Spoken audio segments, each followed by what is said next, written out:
Salut tout le monde, on se retrouve pour une nouvelle vidéo Lego Review.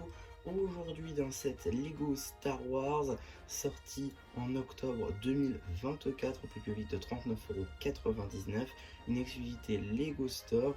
Je veux bien évidemment parler du set 40755, le dropship impérial contre le speeder de l'équipe rebelle. Un set donc sorti à l'occasion du 25e anniversaire de la gamme Lego Star Wars. Et donc à cause de ça, on a cette petite figurine qu'on verra un petit peu après, parce que d'abord on va voir toute celle-ci. Mais évidemment, on verra celle-là dans le tout. En tout cas, aujourd'hui, on commence par les figurines. Juste ici, vous avez la mini-figurine du Stormtrooper, une figurine qui n'est pas du tout exclusive. En effet, la figurine revient beaucoup dans les sets. Ici, donc, dans cette dernière interprétation réalisée par Lego, avec donc un casque en dual molded, une très belle pièce, de même pour le torse et les jambes. De magnifiques typographies à l'arrière du casque et aussi à l'arrière du torse. J'aimerais revenir très rapidement sur le casque. En effet, voilà, une magnifique typographie à tous les échelles, voilà, avec les petites rayures sur les côtés, les petites parties grises. Voilà, une très belle pièce. Évidemment, à l'intérieur, entièrement noir. Voilà, on est blanc à l'extérieur et noir à l'intérieur. Une belle preuve du savoir-faire de Lego en termes de dual molded. Si l'on retire le casque, en effet, on n'a pas la célèbre tête des Stormtroopers qu'on a filée aussi au clone, mais bien une tête assez classique, hein, habitant classique qu'on peut retrouver dans beaucoup de thèmes, mais tout de même, on a un effort d'avoir une tête différente. Car en effet, la figurine est fournie en 3 exemplaires, avec à chaque fois un visage différent dessous. Bon, à chaque fois une seule et unique expression faciale, mais toujours avec une teinte de peau différente, ça aussi, c'est plutôt sympa. D'ailleurs, on peut retrouver juste ici, tout à droite, eh bien, la nouvelle teinte de marron, assez appréciable. Donc, je la retrouvais donc dans un set à 40 €. Les 3 versions de la mini-figurine sont évidemment fournies avec un fusil laser moyen. Juste ici, vous avez la mini-figurine de Rebelle. Voilà, une figurine disponible en 3 exemplaires dans le set avec des petites variations. On va les voir un petit peu après. Néanmoins, la tenue se ressemble grandement. En effet, le torse, lui, est le même pour chacun. De même pour les jambes, là, juste la tête et les mains qui diffèrent, le casque et la visière, et ne change pas. Donc voilà pour l'arrière du torse. Torse d'ailleurs qu'on a déjà vu dans quelques sets depuis 2019. Et donc nos rebelles ont 3 petites expressions faciles, enfin 3 têtes différentes. Les mains, elles, n'ont que 2 variations, effectivement, donc en couleur chair ainsi que couleur métisse.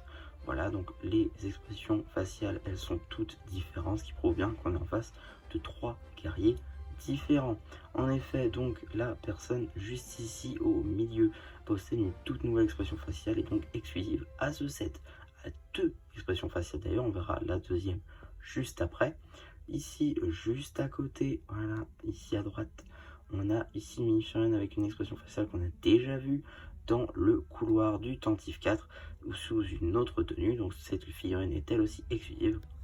A contrario de celle-ci qui elle est déjà vue, notamment dans la base de Yavin 4 ou encore, je veux pas dire de bêtises, donc je vais rien dire, en tout cas, elle est aussi disponible dans le set du couloir de, oh non, la base de Yavin 4, voilà, pardon, j'ai un peu de mal. Donc voilà pour nos 3 premières expressions faciales. Car oui, chaque figurine possède une seconde expression faciale. Voilà, ça c'est très sympa je trouve. Chaque soldat rebelle possède également un petit pistolet laser argenté. Chaque soldat rebelle possède également un petit pistolet laser argenté. Évidemment, puisqu'il s'agit d'un set du 25e anniversaire, il vient également avec sa petite figurine du 25e anniversaire. Juste ici, la figurine d'R2-Katie, qui est donc une sorte d'R2D2 en rose, une figurine donc plutôt sympathique je trouve, qui je pense sera sa seule unique interprétation dans cette Lego avant qu'elle ne revienne. Hein. Je pense pas qu'elle revienne tout de suite, en tout cas. Voilà, c'est tout simple, hein. Tous ces éléments sont exclusifs. La tête, topographie à 360, pareil pour le torse et de même pour les pieds. Évidemment, puisqu'il s'agit d'un set du 25e anniversaire, il vient également avec sa petite figurine du 25e anniversaire. Juste ici, la figurine d'R2-Katie, qui est donc une sorte d'R2D2 en rose, une figurine donc plutôt sympathique je trouve, qui je pense sera sa seule unique interprétation dans cette Lego avant qu'elle ne revienne. Hein. Je pense pas qu'elle revienne tout de suite, en tout cas. Voilà, c'est tout simple, hein. Tous ces éléments sont exclusifs. La tête tampographiée à 360, pareil pour le torse et de même pour les pieds. Pas d'impression à l'arrière, ça c'est un petit peu dommage. Néanmoins, des impressions à l'arrière du dôme, ça voilà, comme j'ai pu le dire, c'est à tous les côtés. Pas d'impression à l'arrière, ça c'est un petit peu dommage. Néanmoins, des impressions à l'arrière du dôme, ça voilà, comme j'ai pu le dire, c'est à tous les côtés. Comme vous pouvez le constater ici, et là, et là. Elle vient bien sûr avec son socle des 25e anniversaire, avec sa petite taille tampographiée 25 Years of Lego Star Wars. Voilà, une très belle pièce à rajouter dans votre collection. Elle vient bien sûr avec son socle des 25e anniversaire, avec sa petite taille tampographiée 25 Years of Lego Star Wars. Voilà, une très belle pièce à rajouter dans votre collection. Donc voilà, maintenant qu'on a fait le tour des petites mini-figurines, on va pouvoir se consacrer aux petites constructions, puisqu'évidemment on est en face d'un battle pack, hein, fait pour faire des armées, et donc on a des petites constructions un peu nulles, afin d'accompagner les figurines et de justifier le prix assez élevé, plus que 3 fois 4 €. Et donc, juste ici, on a notre véhicule des rebelles. Alors, j'ai appris hier que ces véhicules-là, celui-ci et même celui-là, n'étaient pas canons. En effet, ces véhicules-là ne sont jamais apparus dans les films, séries ou ce que vous voulez Star Wars. Ce sont des créations de l'univers Lego, tout comme Jedi Bob, que j'ai d'ailleurs juste ici. Voilà, Jedi Bob ici est une invention de Lego pour s'intégrer dans la gamme Lego Star Wars, tout simplement. Donc voilà, ce sont des véhicules qui n'apparaissent jamais dans l'univers Star Wars. Néanmoins, des véhicules très sympathiques, je trouve, avec beaucoup de détails. Tout d'abord, cette version, hein, une version qui est donc réédite la version de 2008, tout comme cette version-ci. Alors, j'ai la version 2008, mais honnêtement, elle est tellement en vrac que je pourrais pas vous la montrer pour vous la comparer, malheureusement. J'aurais peut-être dû essayer de le réparer, mais bon, tant pis. En tout cas, ici, on a donc un petit sticker, une petite flèche. Voilà, donc ici, on a un petit sticker. De même, juste ici, ça c'est les pierres à coller. De même, là d'ailleurs. Voilà. Ici, voilà, on a tout pour les stickers. On a évidemment quelques tiles, quelques tuiles surtout tampographiées. Donc ici, on a une tuile tampographiée 1 par 2 avec les commandes de la tourelle. Et ici, alors là, ça va être un peu plus dur à montrer. Voilà, ici, là, on a une tile 1 par 2. Ici, une tile 1 par 2 tampographiée, voilà, avec les commandes, là encore pour diriger le vaisseau. Donc ce vaisseau, il y a 2 places dedans pour faire asseoir les mini-figurines. On a aussi une tourelle pour la 3e avec des stud shooters et ici un fusil, enfin en tout cas un pistolet factice. On peut évidemment retirer la tourelle, voilà, grâce à cette petite pièce juste ici, qui permet donc bien, de le clipser un petit peu comme on veut. On a ensuite donc quelques petits détails plutôt sympathiques avec ici dans cette pièce qui vient s'implanter parfaitement et bien dans la ponte. Voilà, c'est plutôt sympa. Là aussi ces pièces bien arrondies qui permettent de combler un petit peu le trou qu'il y avait pour les réacteurs ou les sorties d'air, on imagine. De même de l'autre côté, avec ici des petites échelles pour monter les réacteurs de notre vaisseau. Et ici un petit trou, un petit rack, afin d'y mettre donc les armes de nos soldats quand ils sont dans le véhicule. On peut maintenant attaquer le dropship.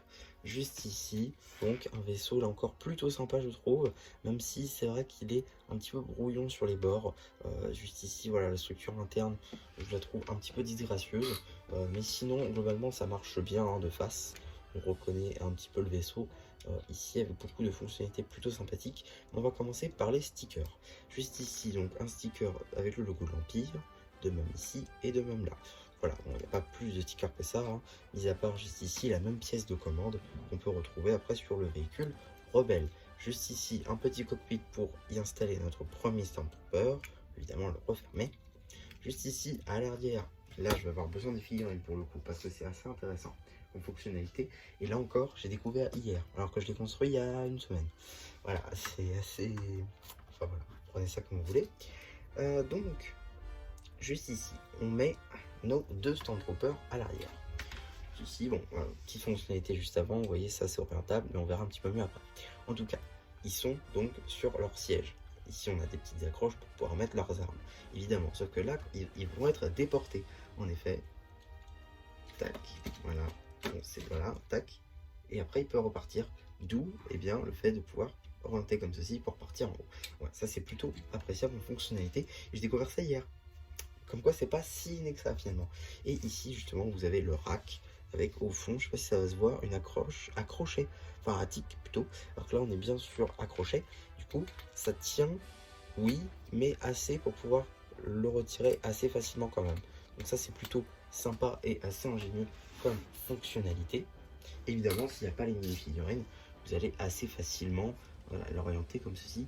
Donc là encore, c'est plutôt pas mal. Et on retrouve évidemment les mêmes pièces qu'on peut retrouver sur le véhicule des rebelles. On a encore des stud shooters nouvelle génération en dark pearl grey et des studs verts cette fois-ci, au contrario des rouges qu'on peut retrouver juste ici. Donc voilà un petit peu pour ces deux véhicules, même si honnêtement l'intérêt principal du set réside donc dans les mini-figurines. Ça vous permet d'avoir 3 rebelles et 3 Stormtroopers, et comme tout Battle Pack, eh bien ça vous pousse à en acheter plusieurs pour faire une armée, donc autant de vaisseaux, donc c'est assez ingénieux. Je pense que ça marchera très bien ce genre de set, et c'est d'ailleurs pour ça qu'il a été augmenté. En effet, à la base, pas en termes de prix, mais en termes de durée de vie. En effet, le set devait durer que jusqu'au 31 décembre 2024. C'est pour ça que je l'ai pris à cette période. Sauf qu'en fait, j'ai entendu dire que récemment, il avait été changé de date de péremption, parce qu'en soi, ça ne périme pas. C'est juste que ça sort des rayons et ils vont le continuer tellement que ça s'est bien vendu, en fait, tout simplement. Et puis aussi, ça permet d'avoir la figurine d'Artukati. Kati, voilà, un petit peu mieux, un petit peu plus longuement sur les rayons, ce qui vous permet d'avoir plus de temps pour l'avoir. Évidemment, je pense très honnêtement que si Kati n'était pas disponible dans le set, je l'aurais pas forcément pris.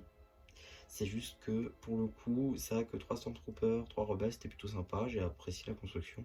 Mais à la base, l'intérêt principal pour moi, c'était la mini-figurine d'Artukati, que je savais qu'elle allait flamber. Et si je voulais me faire la collection des figurines anniversaires, ce serait la pire. Ce serait honnêtement la pire avec Leia, évidemment, mais ça, je ne me suis pas encore occupé.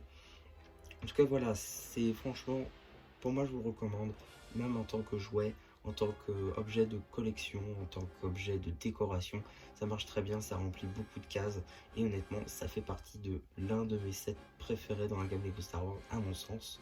Donc voilà un petit peu ce que j'en pense. Donc voilà, ma review sur ce set est maintenant terminée. J'espère en tout cas que ça vous aura plu. Surtout, n'hésitez pas à me dire vous, votre ressenti en commentaire. N'hésitez pas aussi à me dire si vous l'avez acheté, ça m'intéresse.